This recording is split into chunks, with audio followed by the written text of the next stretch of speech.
Part ng loop ang pagiging adventure. Ito, nandito kami sa Agas-Agas Bridge. Unat-unat, picture-picture, at saka what? Tingnan mo lang ang view. Sa halagang mga 12,000, kasama na yung loop. Kasama na ang mga tanaw-tanaw ano.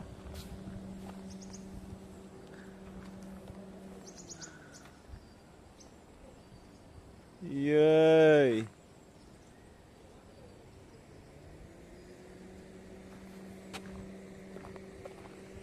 Ordinary bridge lang man compared sa akong mga biyahe. Pero syempre Philippines. Only in the Philippines. Only in the Philippines. Tulay na dako kayo spacing. Oh. Look ordinary pero milyon na.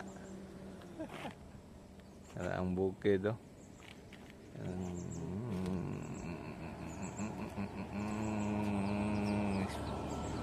Pachikaw Expander goods.